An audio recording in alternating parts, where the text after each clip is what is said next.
Saya kanan kiri, katakan saya siap terima pesan Tuhan. Saya siap terima pesan Tuhan. Ku membawa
disampaikan bukan apa yang kau pandang baik.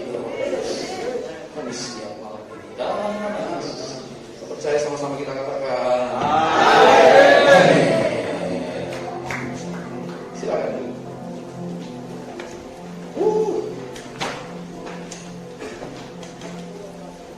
Kali ini saya akan share tentang proses paradigma yang baru.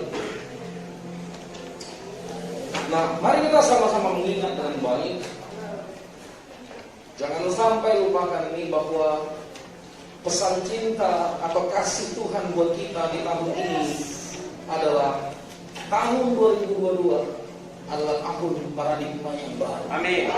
Yang setuju katakan amin. Amin. Jadi itu adalah pesan cinta kasih Tuhan buat kita. Sama-sama katakan tahun 2022. Tahun 2022. Tahun ini. Tahun ini. Tahun paradigma yang baru.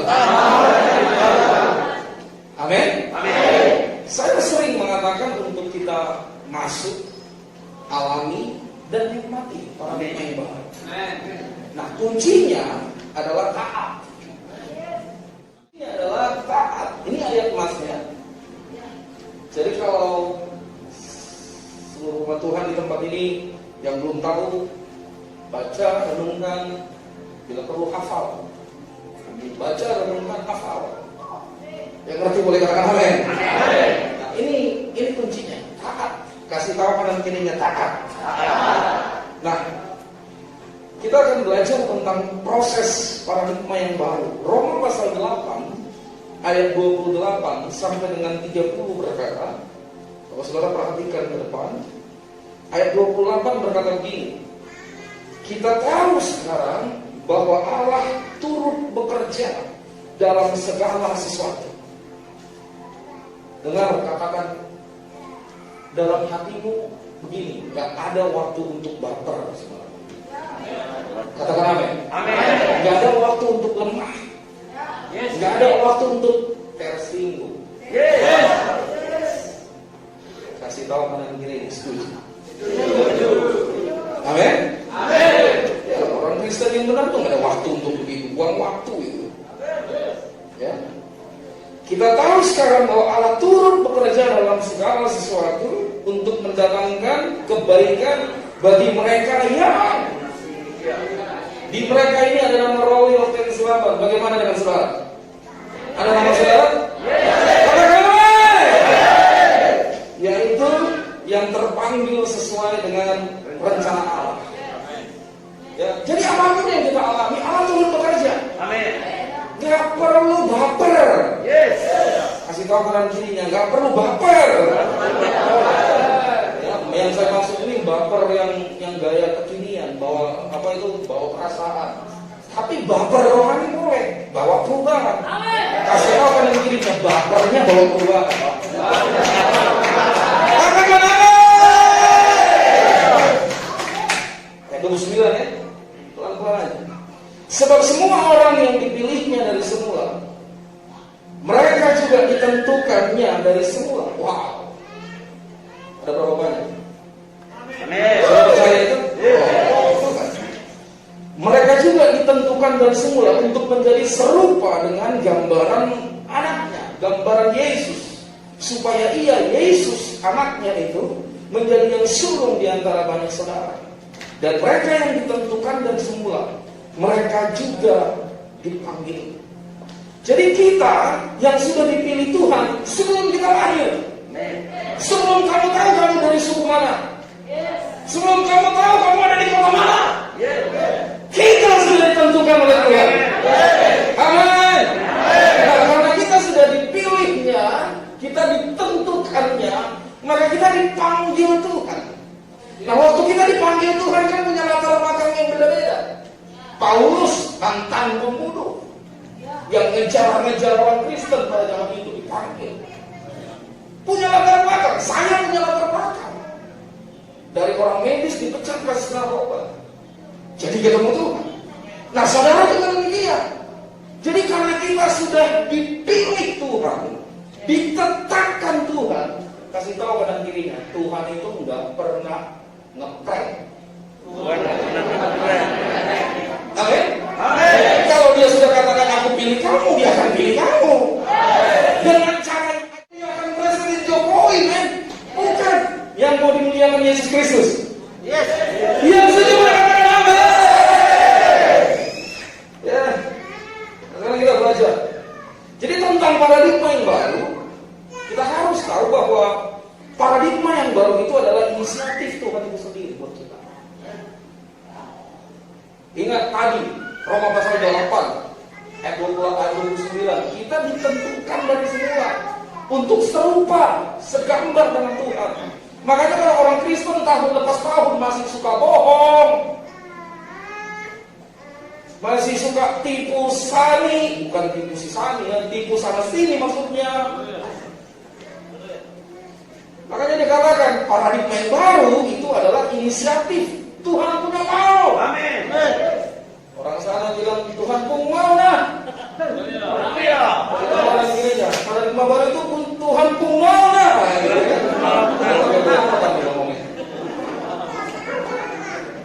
Ya. Nah, bicara tentang paradigma yang baru, kisah hidup Yesus Kristus Tuhan kita adalah contoh atau teladan yang sempurna tentang paradigma yang baru. Amin.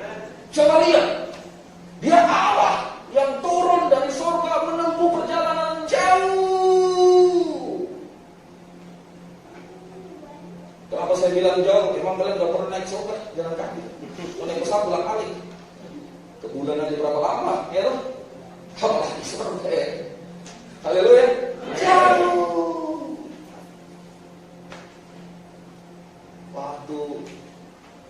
Waktu dia mau lahir aja mau dibunuh. Paradigma yang baru. Saudara, kita lahir masih enak di bidan atau di rumah sakit. Ya mungkin ada sebagian di sini yang lahir di hutan. Jadi teladan sempurna atau contoh tentang paradigma yang baru itu kisah hidup Tuhan Yesus. Apa yang dilakukan Tuhan Yesus selama hidup? Dia nggak hidup larut dalam budaya. Apa yang dia rubah? Pertama, budaya. Iya. Betul dia orang Israel, betul dia orang Yahudi, tapi dia nggak mau hidup dengan pola Yahudi. Kalau kamu tahu pola budayamu itu sampai hari ini membuat engkau tidak selaras dengan firman Tuhan, jangan hidupi. Iya. Kasih tahu kanan kirinya, gengsi gak bawa kau masuk surga. Gengsi gak bawa kau masuk surga. Kasih tahu lagi kanan kirinya, kalau gara-gara belis kau ke neraka, habis neraka. Gara-gara neraka habis. Mana Pak Jais? Ya, belisnya udah penuh belum? Udah mulai utang ya? Udah utang ya? Tapi bukan berarti itu jadi dosa macam-macam. Kalau main uang nggak ada uang, kasih uang. Jangan dibuka terus. Jangan sampai istri anak nggak makan dari pagi sampai sore. Itu kan kelewatan. Ngomong cinta, tapi uang nggak dikasih. Kayaknya ada yang kasih tau kanan kiri. Kayaknya ada yang disindir nih.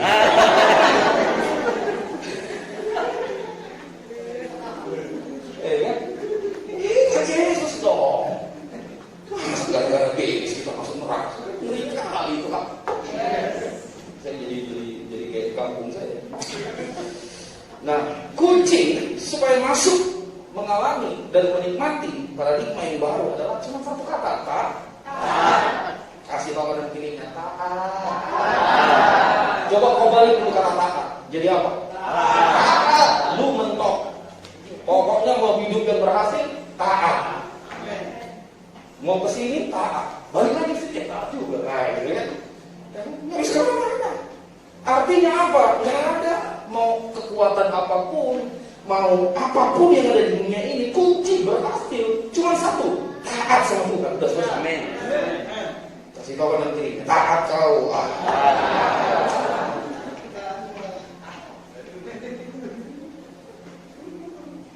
Nanti orang Sumba Timur kalau dia bilang begini, taat kau, nanti dia bilang, oh. Yesaya 28 ayat 10, yuk sama-sama baca. Ada di depan. 2, 3, ya. Seharus ini mesti begitu. Tanpa ini. Katakan amin. Ini mungkin masih asing buat kalian. Ingat ya, Yesaya 28 ayat 10.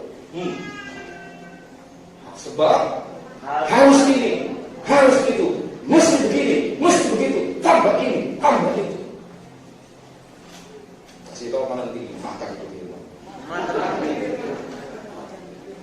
Sekarang mari kita belajar arti dari paradigma. Apa itu arti dari paradigma? Yang pertama adalah contoh. Jadi bicara tentang paradigma itu artinya contoh, model, ya, lalu kerangka berpikir. Tetapi secara rohani, yang dimaksud dengan paradigma yang baru adalah, ini perlu kita baca ya. Yuk, 2, 3, ya. Perkara atau masalah, enak atau tidak enak secara daging dalam sebuah rentang waktu tertentu yang Tuhan buat untuk kita alami. Stop dulu sampai di situ. Nah, bicara rentang waktu tertentu, bukan rentang ya, rentang, betul ya? Bukan membedakan ya, membedakan. Jadi rentang waktu tertentu artinya selama kita hidup. Jadi selama kita hidup, yang namanya istilah dinamika itu bukan fluktuatif, bukan naik turun. Orang Kristen itu dinamika rohani itu nggak boleh start begini, turun, makin lama makin hancur. Dinamika kekristenan itu harus naik. Amin. Tahun ini suka bohong, berubah, ya kan? Gak ada istilah bohong untuk kebaikan. Enak aja lu. Kasih tau kanan kiri, bertobat kau. Ya kan? Dinamika itu gak fluktuatif. Nah, salah terus. Haleluya. Amin. Jadi selama kita hidup, yang namanya paradigma yang baru itu adalah perkara atau masalah enak atau tidak enak. Nah, selama ini kita berpikir masalah itu hanya masalah yang tidak enak aja. Mungkin saudara berkata, aku ini kekurangan uang. Selama pandemi, aduh makan pas-pasan. Suami nggak ngerti, punya uang 100.000 nggak ditinggalin, dia makan di hotel enak. Saya lihat dinding kos rumah itu kayak goyang itu dinding. Keluar lagi, betul juga tanah juga goyang. Rupanya lapar saudara. Itu mas banyak nggak? Belum tentu. Kasih tahu kan tidak? Belum tentu. Belum tentu. Amin. Amin. Kita itu boleh jadi kaya. Boleh. Diberkati Tuhan jadi kaya. Boleh. Bulan depan saya ke Sumba karena dipanggil ketua badan daerah di sana untuk buka gereja. Ada gereja yang tercecer-cecer. Dia mau kita rapikan lagi jemaatnya di sana. Andreas Hani yang udah cukup tua, senior, hampir 80 tahun. Ya. Apakah itu nggak butuh uang? Butuh. Ya. Kalau ada dari antara saudara yang bisa meminjamkan balik-balik bambunya Doraemon, nggak apa-apa. Nggak kebayang tuh karena naik pesawat 1,5 jam, naik balik-balik bambu gimana tuh? Tapi kita butuh uang, itu tak butuh uang. Pelayanan butuh uang. Tuhan yang nggak butuh uang, pelayanan ini butuh uang. Kalian kira dari mana ini bayar hotel? Ya dari uang persembahan kita yang kita atur dengan baik, yang kita kelola dengan baik. Bukan untuk saya ganti kuntal mobil. Cukup lah, itu aja udah cukup, gak habis loh. Yang penting gak kena panas, yang penting gak kena hujan. Udah selesai, ya kan? Jadi kalau ada suami gitu ya, beli motor misalnya, bolak-balik, nanti bodi ini diganti jadi orange hitam, biru. Istri gak keurus, kebangetan. Kasih tahu nanti nih, saya tahu cowok.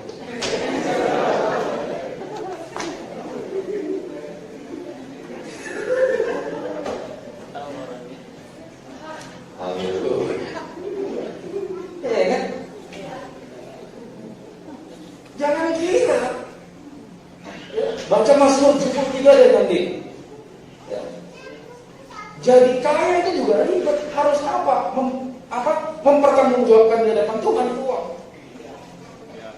Punya posisi pun demikian. Itu dia. Nah, tapi harus diingat, perkara enak atau tidak enak tadi yang kita alami itu, tapi Tuhan kasih solusinya, itu paradigma baru. Amin. Katakan amin. Amin. Nah, tadi kan saya katakan kuncinya adalah taat. Nah, dalam ketaatan kepada Tuhan, kita harus tahu ada dua hal penting. Yang pertama, ketaatan kepada Tuhan itu harus berdasarkan kasih kepada Tuhan. Nah, kalau kita katakan, aku mengasihi Tuhan. Nah, mari kita buktikan. 1 Korintus pasal 13, di situ dikatakan ciri-ciri kasih. Mulai dari sabar. Boleh? Wah, sabar. Sampai punya pengendalian diri kan. Jadi kalau dia ya terbakar emosi gara-gara persoalan sepele itu bahaya juga. Jangan ada kasih. Karena Allah itu adalah kasih. Amin. Jadi ciri-ciri kalau kita katakan kita mengasihi Tuhan, itu harus apa? Konsisten. Yes. Kau bilang kau mengasihi Tuhan, datang ibadah kau terlambat. Kau bilang kau mengasihi Tuhan, pacaran kau udah kayak apa? Orang muda boleh gaul, but still holy. Kau tahu itu? Halo ya. Jadi kalau kita bicara taat, itu harus berdasarkan kasih. Kalau enggak, taatnya terpaksa. Terpaksa. Nah, kalau udah terpaksa, ada waktunya. Kata-kata taat harus berdasarkan kasih. Nah, ketaatan juga faktor yang kedua. Kita harus tahu bagaimana menghormati Tuhan. Nah, banyak orang Kristen, termasuk hamba-hamba Tuhan, nggak tahu caranya menghormati Tuhan. Tuhan nggak ngomong, dia ngomong. Tuh,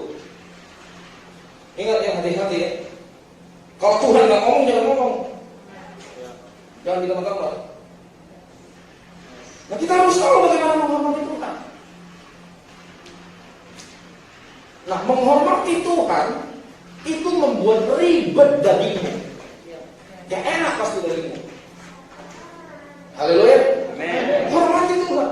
Waktu kamu sebagai suami, ya, memperlakukan istrimu dengan baik, kamu menghormati Tuhan. Kalau kamu bekerja dengan baik di tempat kerjamu, kalau kamu sekolah atau kuliah dengan baik, sebagai kamu siswa atau mahasiswa atau siswi, kamu udah menghormati Tuhan. Nah, menghormati Tuhan itu penting untuk memperhatikan dua hal. Yang pertama, ketulusan. Sama-sama katakan tulus. Yang kedua, kejujuran. Ya. Raja Daud berkata dalam Mazmur 25 ayat 21, ketulusan dan kejujuran kiranya mengawal aku, sebab aku menanti-nantikan Engkau.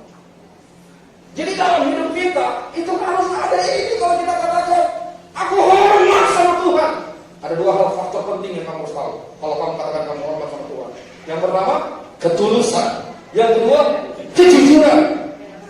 Jangan ngomong menghormati Tuhan kalau kamu nggak jujur, kalau kamu nggak tulus. Mari kita bedah lagi lebih dalam. Apa itu ketulusan? Kata dasarnya tulus. Bahasa Inggris di sebelahnya.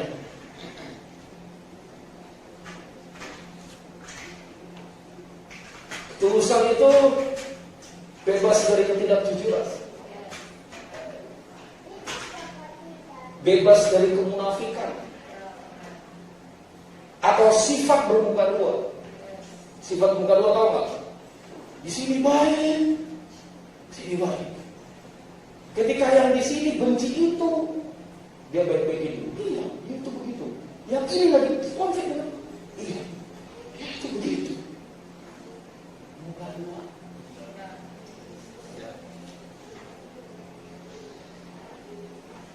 Bebas dari ketidakjujuran, kemunafikan, atau sifat bermuka dua.